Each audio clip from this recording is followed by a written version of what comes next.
মর্জিনার জীবন, যেখানে দারিদ্র্য চিৎকার করে তবু স্বপ্ন মরে না।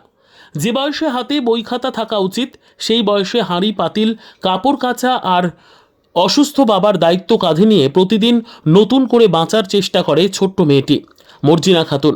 দক্ষিণ দিনাজপুর জেলার কুমারগঞ্জ ব্লকের মোহনা পঞ্চায়েতের গয়েশপুর গ্রামে জন্ম নেওয়া মর্জিনার জীবন যেন একটি মর্মান্তিক বাস্তবতার কাহিনী। বর্তমানে সে গোপালগঞ্জ রঘুনাথ উচ্চ বিদ্যালয়ে পঞ্চম শ্রেণীর ছাত্রী। তার এক সমবয়সী ভাই স্থানীয় একটি মাদ্রাসায় পড়াশোনা করে। তবে মর্জিনার পরিবারের পরিস্থিতি যে কোনো সাধারণ পরিবারের চেয়ে অনেক বেশি জটিল। বাবা মোকশেদুল মণ্ডল প্যারালাইসিসে আক্রান্ত, সম্পূর্ণ শয্যাশায়ী না হলেও কাজকর্মে পুরোপুরি অক্ষম। মা মানসিক ভারসাম্যহীন এবং বেশিরভাগ সময় বাড়ির বাইরে ঘুরে বেড়ান। সংসারে নেই কোনো স্থায়ী উপার্জনের উৎস। কোনো রকমে ভিক্ষা করে আর স্থানীয় কিছু মানুষের দয়া সহানুভূতির ওপর নির্ভর করেই চলছে তিনজনের জীবন। তাদের বাসস্থানটি এতটাই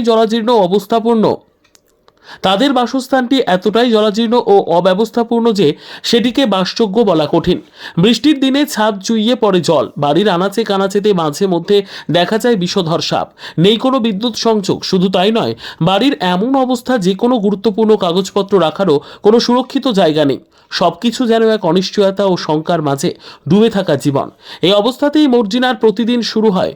সকালে রান্না করে বাবাকে স্নান করিয়ে খাইয়ে সেবা যত্ন করে এবং ঘরের কাজ শেষ করে সে স্কুলে যায়। মর্জিনা পড়াশোনায় হয়তো খুব উজ্জ্বল নয়, কিন্তু তার আগ্রহ ও নিষ্ঠা প্রশ্নাতীত। স্কুলের শিক্ষকরা জানান ওর মতো মেয়ে আজকের দিনে দুর্লভ। এত কষ্টের মধ্যেও পড়াশোনার প্রতি ওর টান আমাদের অভিভূত করে। ও যদি একটু সহায়তা পায় ভবিষ্যতে অনেক কিছু করতে পারে। কিসের সাথে অ্যাক্সিডেন্ট হয়েছে? মানে কেমন করে হলো? মোটরসাইকেল। কাজে যাচ্ছিল নাকি? না, কন্ট্রোল নেচতে যাচ্ছিল। তারপর কি হলো? তারপরে অ্যাক্সিডেন্ট হলাম। ভাই নিয়ে গেল হসপিটালে। হাঁটা চলা কি পারে করতে? হাঁটা চলা হ্যাঁ, একটু করে পারে, না পারে না। সংসার তাহলে চলে তাহলে কেমন করে তোদের? আমরা হাটে চাই মাঙ্গে খাই। সবার যখন রান্না করতে পারি না, আর বাড়ির থেকে রান্না করে আনি খাই। আমি রান্না করি। এখন কি চাচ্ছিস? এখন আমরা একটা চাচ্ছি, টাকা পয়সা, ঘর বাড়ি চাচ্ছি। কেন বাড়ির অবস্থা কি? মানে কি অবস্থা বাড়ির এখন? ভাঙ্গা বাড়ি। আর সরকার থেকে তোদের কি করে সাহায্য করে? মানে কি করে তোদেরকে সরকার থেকে এখন হচ্ছে মানে কি তোদেরকে এখন তাহলে দিচ্ছে সরকার? চাল দিচ্ছে, আটা দিচ্ছে। রেশনের সেটা। হুম। বাড়িটা পেলে কতটা তোরা মানে ভালো হবে তোদের কি মনে করছিস? ভালো হবে, বাড়িটা পরিষ্কার হবে, ভালো লাগবে দেখতে। মা কোথায় তোদের?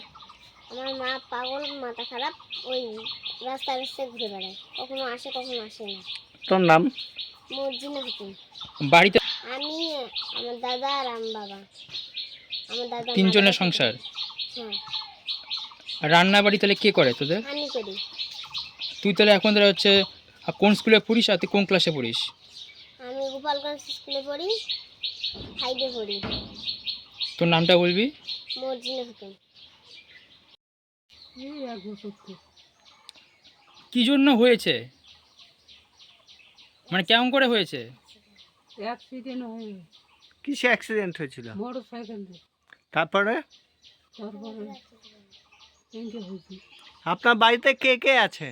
বাড়িতে এই বেটিটা, মই আর বেটা। আর ওদের মা মামা আসলো, মাথা খারাপ, চলে গেছে। কোথায় গিয়েছে চলে? ঘুরে বেড়ায়। আসতে চাই, এই যে আমি যখন আসি। দাদা কত বছর আগে আপনার অ্যাক্সিডেন্ট হয়েছিল? 1 বছর। 1 বছর। তাহলে এখন আপনার সংসার চলছে কিভাবে? এই 4 ফিটে খাই, হ্যাঁ, 4 ফিটে খাই। বুঝতে পারছেন কি করে চেক আপনার করতে হচ্ছে? চাই খাই। আপনার সংসার এখন তাহলে কি করে চলছে? মাকে দেয়। আচ্ছা তারপর? মানুষ দেয়, মামা তো একা তো খেতেই পারে না, বেটিটা তো খাওয়া দেয়। সরকারি কোনো হেল্প আছে, সাহায্য পাচ্ছেন? চাল পাই, আর কি আটা, কোথার থেকে পান? কন্ট্রোল থাকে। এখানে যে পঞ্চায়েত আছে, পঞ্চায়েত থেকে কি সাহায্য করছে আপনাকে? পঞ্চায়েত থেকে আপনাকে কি সাহায্য করছে? চাল কত করে দেয়? কত কত কিলো করে দেয় পঞ্চায়েত? 12 কেজি করে। এই 12 কেজি চালে আপনার সংসার চলে যায়?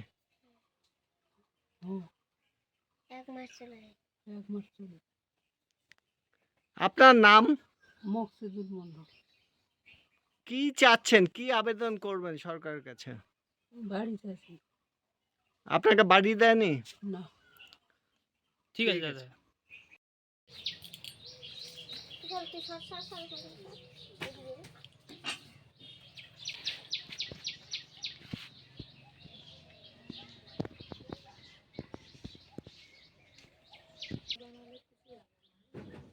এদিকে। একটু গায়ে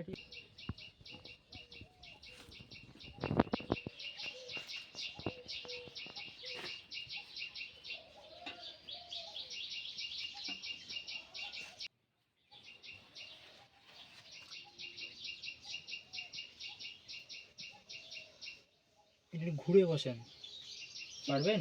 ওইদিকে যা, ওইদিকে যা। হুম।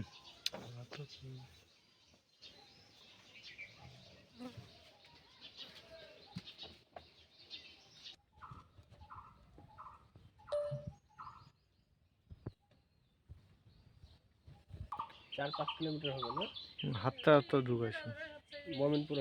হাত ঢুকেছে।